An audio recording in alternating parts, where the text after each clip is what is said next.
Hey guys, Mr. Happy here, and welcome to Mr. Happy Mondays, aka Mondays with Mr. Happy, whatever you want to call it. I switch it back and forth all the time. It's a weekly Q&A show I do where I just look through the question section of, Facebook, Twitter, and the last week episode, and I just answer as many questions as I can. If you're wondering why it looks kind of dark, it's because it's pretty early in the morning right now, and I have my shades down. So, with that out of the way, let's just get right into the questions this week. First question for Mondays with Mr. Happy. What do you think about the current movement speed of the mounts? And do you think they should have increased it already? At least they could allow us to use sprint while mounted. That would make things so much easier. With teleporting, the world already feels as small as it is, which they're addressing in Heavensward. We're probably going to have a lot less teleporting and a lot more actually going places in the expansion. We'll have to wait and see, but that's how they're making it seem, considering they've only really shown one Aetheryte, and that is the one that is in Ishgard.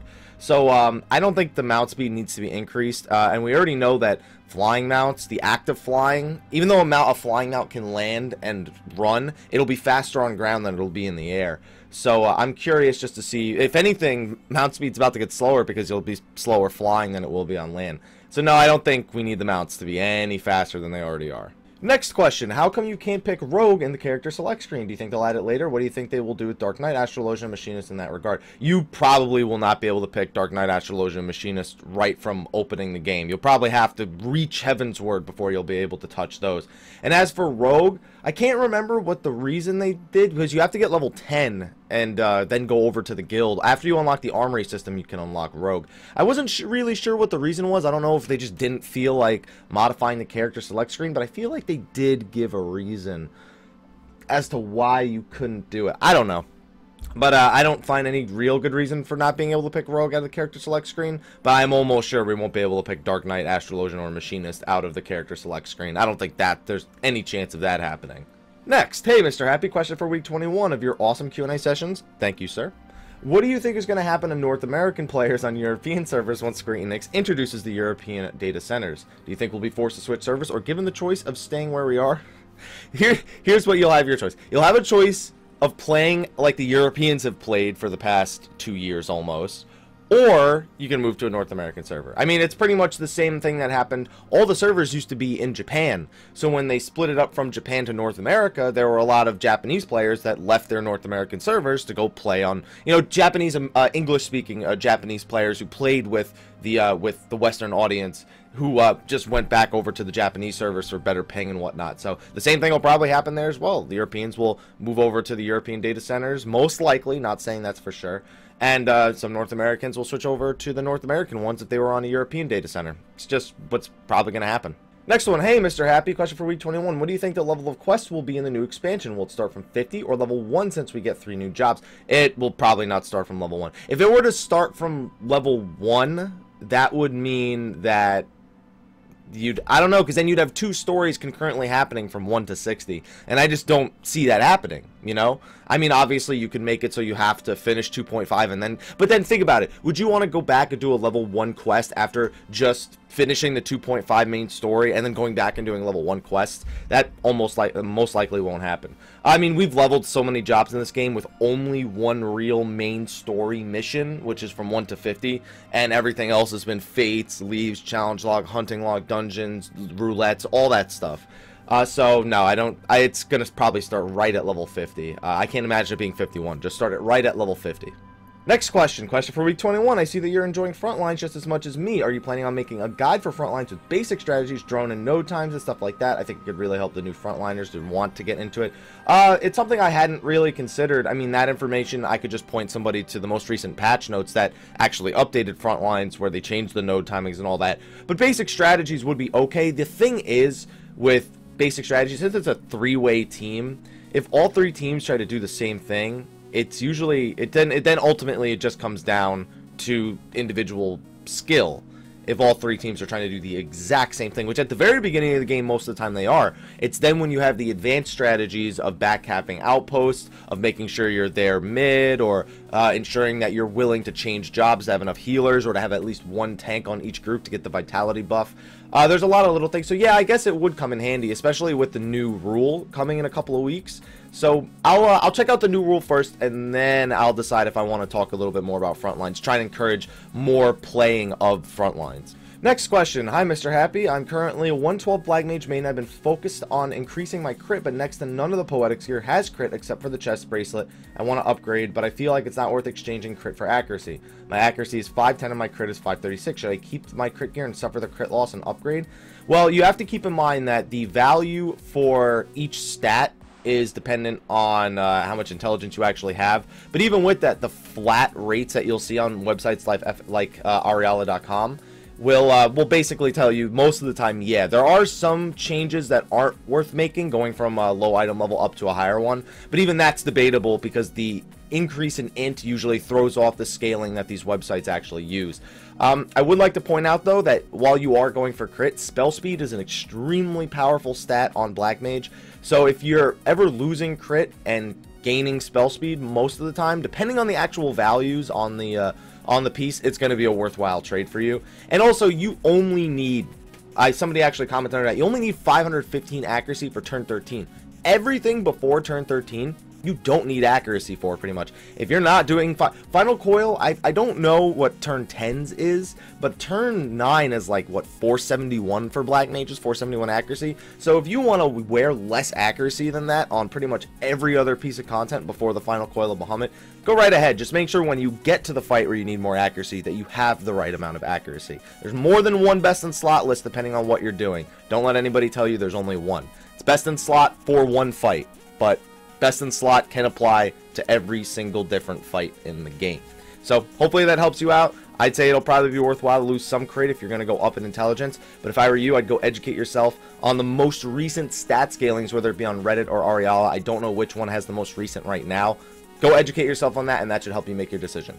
Next question. My question is, do you think they'll ever make a person, or I'm assuming he means a class, like Vincent from Final Fantasy VII, where the person could change their shape into different stuff for fights?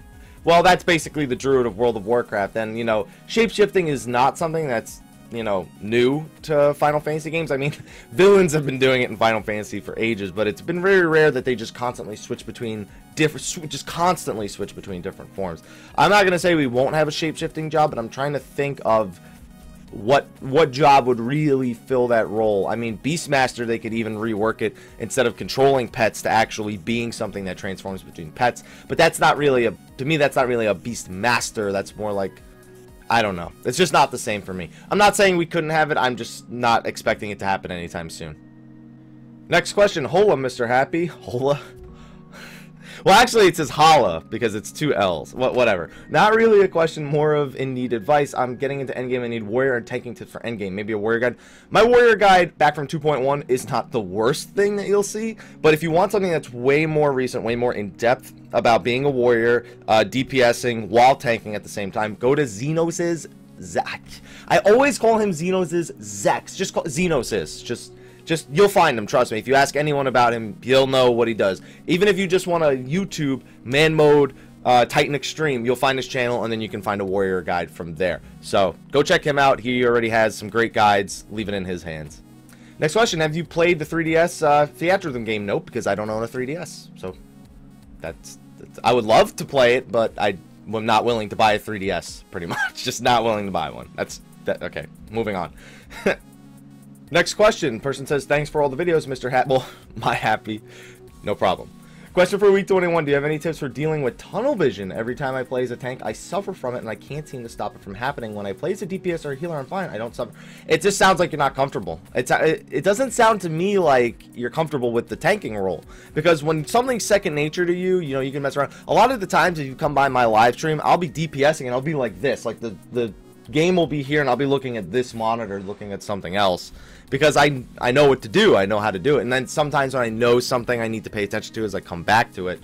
But for tunnel vision, it's a matter of practice and comfort, man. You just gotta keep playing it and not stop because you are tunnel visioning. Eventually, you learn. One thing to do is not think too much. Tunnel visioning usually happens either when you're not thinking at all or you're thinking too much about one thing. That is what tunnel vision is. It's focusing too much on one thing, and in this case that's yourself and tanking. What you just have to do is keep in mind, oh, there's a mechanic coming that I don't have to deal with, but the DPS have to deal with it, so let me watch them deal with it. You watch all the DPS deal with it. Okay, next mechanic is one I have to deal with. Bam, good. And then break it down like that, and then eventually that helps break down those barriers because you're constantly while you are constantly just shifting your focus from one thing to the other and focusing on nothing but that, it's at least not all in one place. It's making your mind go to different places in order to analyze the situation and figure out what is going on.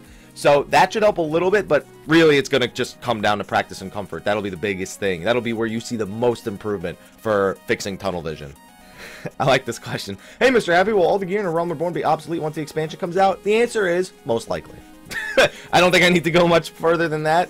Obsolete, it depends, because vanity keeps things in relevance to some degree at all points. Also, having the extra gear to level, like, if you have gear that's shared between... I don't know what just happened to me right there. It wasn't even a burp. If you have gear that's shared between 2 jobs, just because you leveled one, you should probably hang on to it in case you level the other jobs. Don't get rid of it until you're done with all the jobs. We don't know what the item level is going to be in the expansion yet, and that's going to determine how long raid tier gear lasts into the expansion versus how long leveling gear, but how long before leveling gear actually outscales the latest endgame raid gear. So we're going to have to wait and see, but the answer is most likely. Question from week 18. Sorry, I must have missed this one for a few weeks. Mr. Happy, thoughts on my God Emperor idea, please? A timed raid dungeon for crafting gathering classes. All I have to say... Oh, they ask for items. Gatherers have to... Well, actually, that's not a bad idea. Well, I mean, it's kind of like Hamlet, but with, like, a little bit more advancement. I guess the question is, do the crafters have to bring their own items? Would they have to find the... Oh, no, yeah, they probably have to have the gatherers find the items in the dungeons. Yeah, right, like it says right here, and crafters have successfully make the specified item.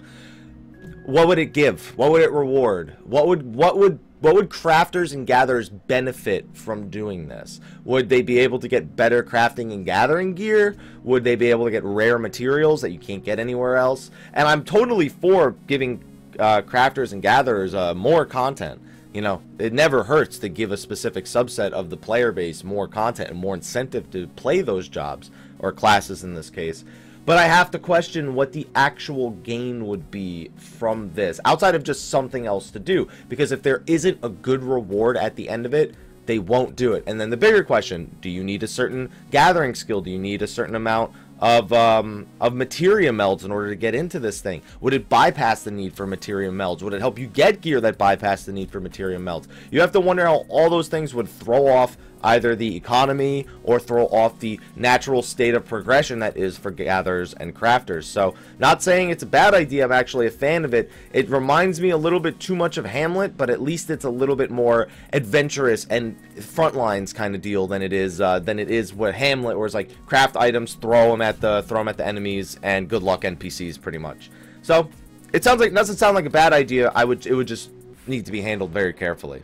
Next question. Hey, Mr. 1227. As a white mage, would it be a good idea to focus on getting spell speed gears as much as possible? I feel like my crafting for heals is slow. Friend of mine on Gilgamesh, this was his logic behind going for more spell speed on his white mage.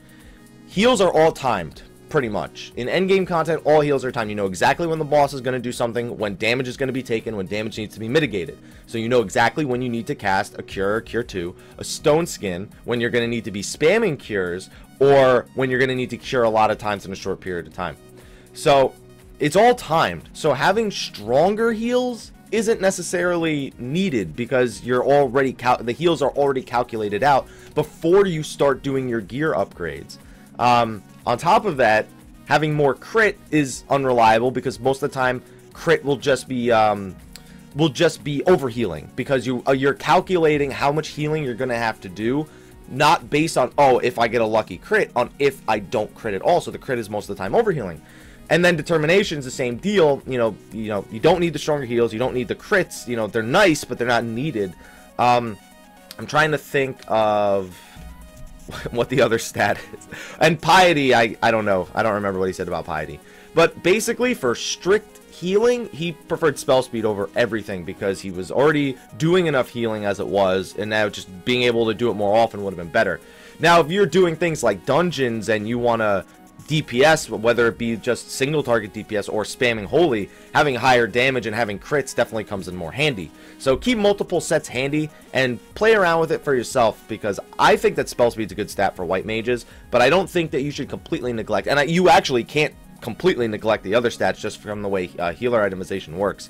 But if you feel like your heals are slow, get some more spell speed. Next question. I have a question on your thoughts on Scholar. I play as both Summoner and Scholar, and as Summoner aren't good for Final Coil or Scholar. Scholars are amazing for Final Coil. Scholars can pull like 200 plus DPS while healing for the fight. They're really good. If you're a very high skilled Scholar, you will stand out in your raid group. The reason why Summoner doesn't end up working out as well is just because of their MP pool is pretty limited. You got to think about it. Scholar runs out of MP, at least they still have their Fairy to do some healing while they work on getting their MP back.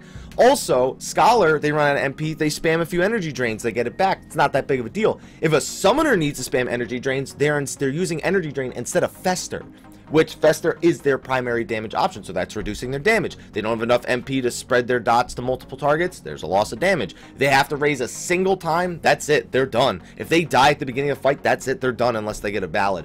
They're just in a really tight spot for MP. And honestly, even if they had unlimited MP, excuse me, I feel like they would still be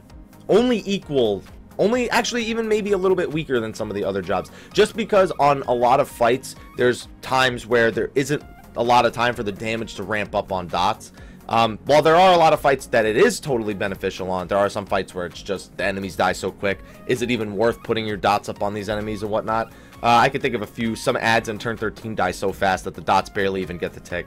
And again, the energy drain versus Fester problems. Scholar's amazing. To answer your question, Scholar's amazing. Summoner, I feel like for long drawn out fights without a lot of breaks, definitely need some help in their kit. Next question, and this is another Summoner related one. I know there's a lot of trouble surrounding buffing Summoners due to the fact that Scholars might get buffed as well, but what do you think about having the Summoner get a buff depending on which Eggy they have out? Ifrit more damage, Titan reduced enemy generation, Garuda significant amount of spell speed. First of all, spell speed is a useless stat. You would never want that. I understand you're just making a point, but spell speed is just no. That's actually something that I wanted to see. It's, in Final Fantasy XI, they had this. It was called Avatar's Fervor, I believe, where depending on which summon you had out, it would grant some sort of AoE effect.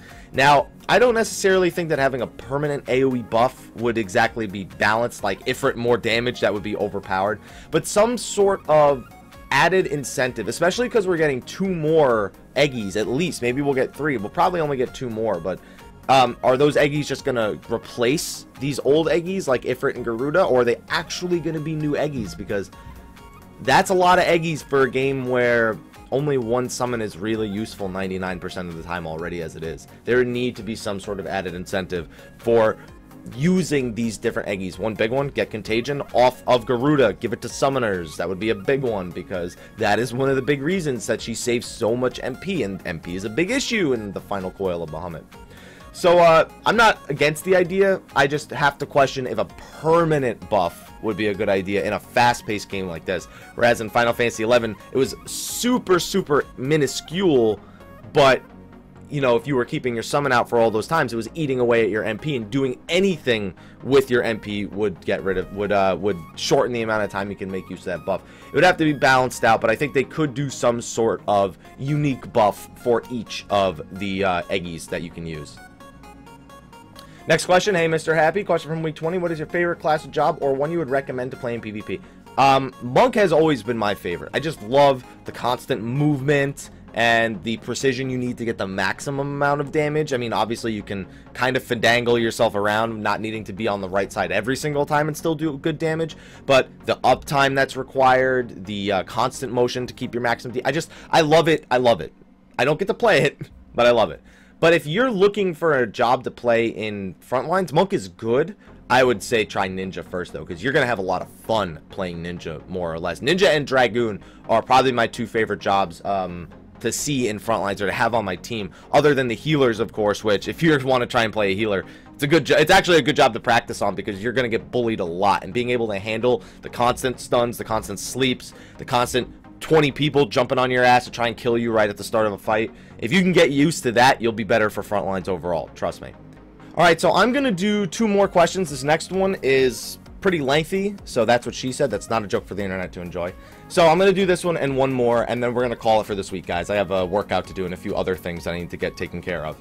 So, Happy. A lot of times in your videos you talk about balancing issues and the developers may have a hard time balancing this and that in reference to increasing gear diversification, enemies having elemental weaknesses so the black mage can have more than one nuke, and a slew of other elements that can make 14 better. Don't you think that had the developers not made the original design so overly complicated and convoluted, i.e. the completely unnecessary class job system, secondary stats on gear, and item levels separate from the level of the player, they would not have such a difficult time balancing things? My theory is that they realize some of the original design elements are too complicated, which is why it appears that they are simplifying things, an example being the complete elimination of the class system altogether, as is evident with the 3 new jobs.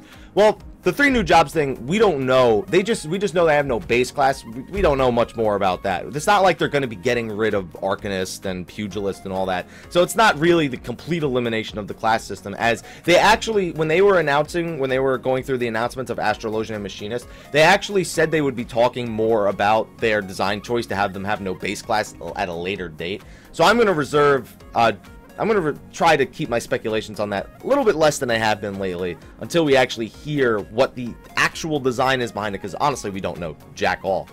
As for convoluted, other than the class job system, this is a pretty non-convoluted game. It's very simple compared to almost every other RPG I've ever played. There's only a few secondary stat choices which are very simple to choose between, and most other RPGs, like critical hit rate, you'd have critical hit damage as an increased stat as well. You would have determination would be broken up into melee attack power, magic attack power, healing attack power, be broken up into all the different stats, and they'd all have to come separately on different pieces of gear. You would have elemental resistances mattering, which would again increase the amount of complexity and convolution. Oh, not even convolution, just complexity, because I mean we dealt with those when we were a kid. It wasn't really all that convoluted, other than our inventory management perhaps.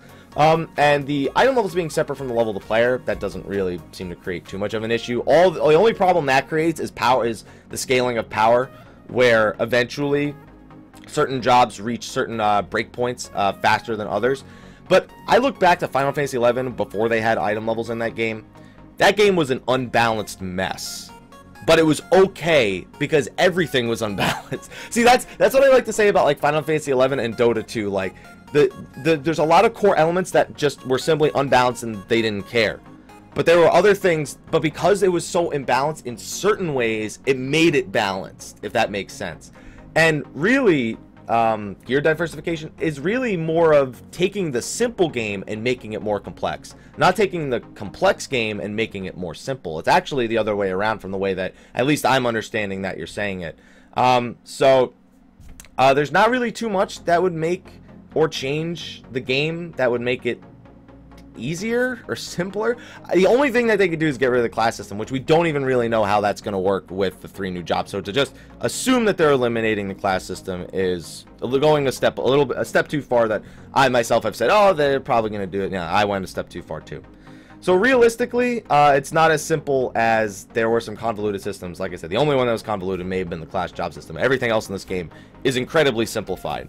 So I don't really think that's where the issue lies. I think the issue lies in they want everything to be so balanced. That's the big issue. They don't want to break balance. They want it to remain as balanced as it is. Because the game is extremely balanced. Balanced to the point where every single job is viable. Summoners, I'm sorry. You have a little bit of trouble in the final coil. But everywhere else, you're fine. Don't worry. I don't hate you. It's pretty much at that point. Whereas in Final Fantasy XI, not even close to every job was balanced. It was pretty much, okay, you either have one of 2 tanks, you have your healer, you have your white mage, your red mage, your bard, you have all those stacked together, and then you either brought a crap ton of black mages to nuke something from a distance, or you brought a crap ton of melee in order to zerg it down. You know, it was pretty much if you were a Beastmaster, if you were a Puppet Master, if you were a Blue Mage in some pieces of content, not in all pieces of content. Corsair was, you had maybe one of them. You rarely had more than one because other than the loot rolling, their buffs were not as great as Bards and their damage was not as great as Rangers, so some people just didn't like bringing Corsairs. There were a lot of jobs that just were not included in that game, and they're trying to keep every job included in this game, and that's where the balance issues come in. How are they going to keep every job relevant? That's what I'm interested to see. Hopefully you're interested to see it as well. Let's move on to the final question for this week before I ramble on any more than I already have. Okay, this last question, I've seen this question a few times, and I'm not sure if I've answered it before, so I'm just going to consider this like the last time I'll answer it, just in case I've answered it before. Hi, Mr. Happy. Question from week 18. Do you think that we will have to buy multiple copies of Heavensward for each copies of 14, PC, PS3, etc.? That's not how they did it with Final Fantasy XI. If you had the game on the PlayStation 2 and the PC and you bought one copy, it counted for both. I'm assuming they'll do it this way too, because it would just be ridiculous to have to buy it for all the different systems, and I think they'll understand that that is a bit ridiculous. So hopefully not, but we don't actually know yet, so please look forward to it. Hi. But on that note, I'm gonna have to end this video, guys. I'm gonna get this rendering. I have my workout for the day to do, and I gotta get my day underway. Anyway, thanks for watching this video, guys. Be sure to check out all the latest videos on my channel, and be sure to ask questions for next week in the comment section of the video below. But anyway, guys, thank you for your questions this week, and until next time, take care.